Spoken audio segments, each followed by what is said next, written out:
পৰক মাৰিবে প্ৰতি মনত সংকল্প কৰে,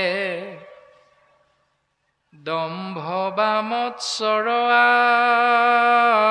আতিশয়, এহিমতে ভক্তিমূত কৰিলে তামস হয়, ক্ৰোধ ভেদ তিনিতে আশ্ৰয়।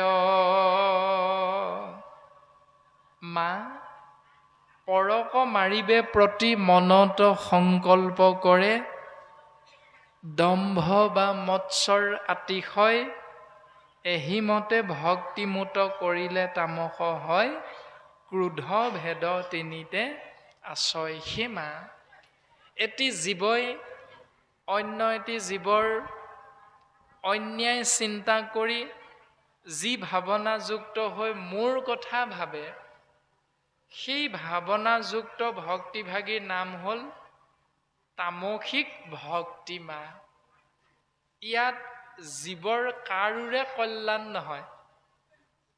গতিকে মা ক্ৰোধ ভেদ তিনিতে আশ্ৰয়, সেইকাৰণে জীৱৰ কল্যাণ যিহেতু ইয়াত নাই, গতিকে এই ভক্তিবিধৰ মাধ্যমেৰে জীৱই মোৰ পূৰ্ণ কৃপা লাভ কৰিব নোৱাৰে। মা সৰ্বপ্ৰথম ভক্তিবিধৰ নাম হ'ল তামসিক ভক্তি। দ্বিতীয়তে মা তুমি শুনাচোন, অ বিষয়ত কৰি আশা যশ বা ঐশ্বৰ্য চাৱে, প্ৰতিমাত মুহুক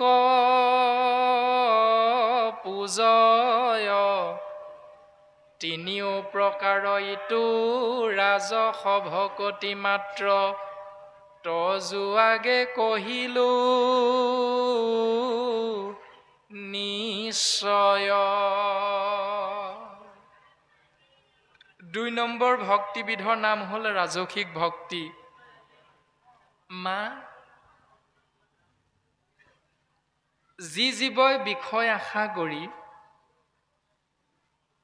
নিজৰ যশ গুণ কীৰ্তি সমাজত বিস্তাৰিত হৈ যাওক, এই বুলি ভাবি মোৰ পৰা ধন সম্পত্তি ঐশ্বৰ্য আশা কৰি মোক মূৰ্তিৰ মাজত চিন্তা কৰি প্ৰতিমাত কৰে দেৱতা বুদ্ধি,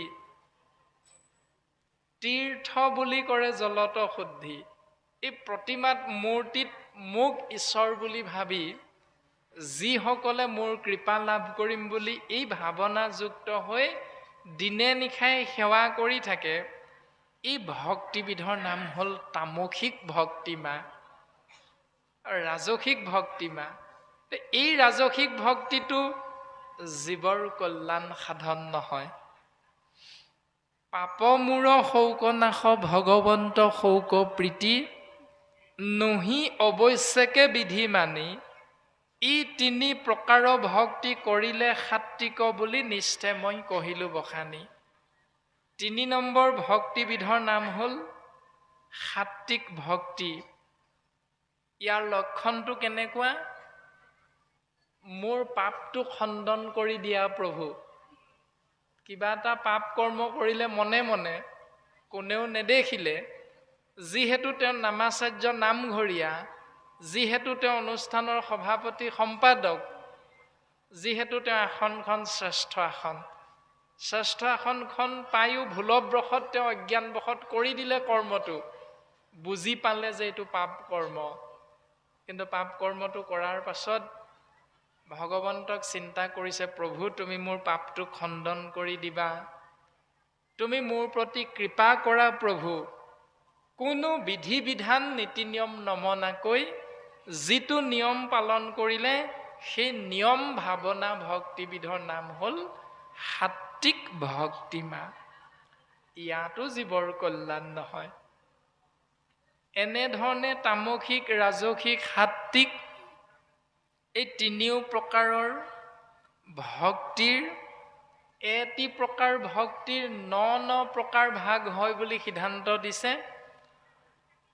প্ৰতিমা পূজন আৰু ভেদ ভাৱ দৰ্শন তিনিটো সমান আকৌ কয় উত্তম মধ্যম ক্ৰমে তামসাদি ভক্তি মাজে তিনি তিনি মতে ভেদ হয়। সগুণ ভক্তি, তাৰ পাছত ক'লে সগুণ ভক্তিবিলাকৰ বিপৰীতে আৰু এটা ভক্তি আছে, নাম হ'ল নিৰ্গুণ ভক্তি। এতিয়া খেলি মেলি ভাৱনাটো হৈ আছে যে শাস্ত্ৰই আমাক নিৰ্গুণ ভক্তি কৰিবলৈ কৈছে নে সগুণ ভক্তি কৰিম। এতিয়া আমি সমস্তজনাই কোনটো আশ্ৰয় কৰিম, এই খেলি মেলি ভাৱনাটো হয়তো আমাৰ মনলৈ ইতিমধ্যে আহিছে। অহাৰ লগে লগে আমাক শাস্ত্ৰই সিদ্ধান্ত দিছে কি বুলি, শুনিও ক সভাসদ তৃতীয় স্কন্ধৰ পদ বুজিও ক ভক্তিৰ নিৰ্ণয় সগুণ ভকতি যত কৰি তাংক পৰিহাৰ নিৰ্গুণক কৰিও আশ্ৰয়। সেই সভাসদবৰ্গ, কপিল প্ৰভুৱে কোৱা সগুণ আৰু নিৰ্গুণ ভক্তিৰ ভিতৰত কোনটো আশ্ৰয় কৰিবলৈ কৈছে জানানে? ৮১বিধ ভক্তি সমান সগুণ ভক্তি কৰি তাংক পৰিহাৰ, পৰিহাৰ মানে ত্যাগ কৰা।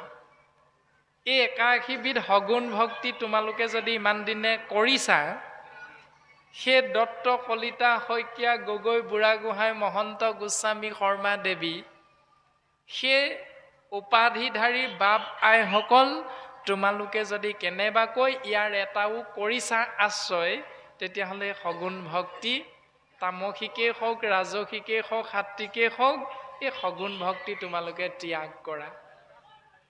ত্যাগ কৰি বিপৰীতে কি কৰিবা? নিৰ্গুণক কৰিও আশ্ৰয়, কেৱল নিৰ্গুণ ভক্তি আশ্ৰয় কৰা।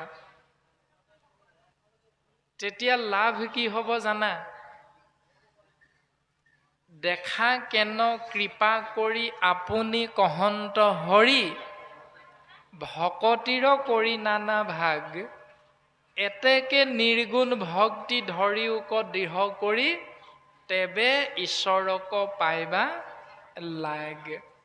সেই জীৱ সমস্ত চোৱাচোন, কপিল প্ৰভুৱে মাতৃ দেৱহূতিক কৃপা কৰি ভক্তিৰ নানানটা ভাগ ইমান সুন্দৰভাৱে বুজাই দিছে, আৰু শেষত উত্তৰটো প্ৰদান কৰিছে যে হে মাতৃ, তুমি দৃঢ়ভাৱে সুদৃঢ় বিশ্বাসেৰে সগুণ ভক্তিৰ বিপৰীতে নিৰ্গুণক তুমি হৃদয়ংগম কৰা, উপলব্ধি কৰা, কায় বাক্য মন চিত সুদৃঢ় বিশ্বাসে তুমি আশ্ৰয় কৰা। কিয় জানানে? তেবে ঈশ্বৰক পাইবা লাগ, তেতিয়াহে তুমি ঈশ্বৰক লগ পাব পাৰিবা। নহলে সগুণ ভক্তি যদি কৰিছা ঈশ্বৰক কিন্তু লগ নোপোৱা। কিয়নো সগুণ ভক্তিৰ মাজত ভগৱন্ত পুৰুষ নাই। কেনেকৈ নাই বুলি জানিছো? ঈশ্বৰ পুৰুষে নিজে কৈছে, দেখা কেন কৃপা কৰি আপুনি কহন্ত হৰি। ভগৱন্ত ঈশ্বৰ কৃষ্ণই নিজে কৈ আছে। প্ৰমাণ আমি সকলোৱে জানো, বৈকুণ্ঠৰ শাস্ত্ৰ কৃষ্ণ মুখৰ বচন আৰু কি তত্ত্বক পাই যেই জন। এই শাস্ত্ৰভাগ গগৈ শইকীয়া দত্ত কলিতা উপাধি কোনোবা এজনে কোৱা কথা নহয়। এই শাস্ত্ৰ বাংময় মূৰ্তিৰ নাম তত্ত্ব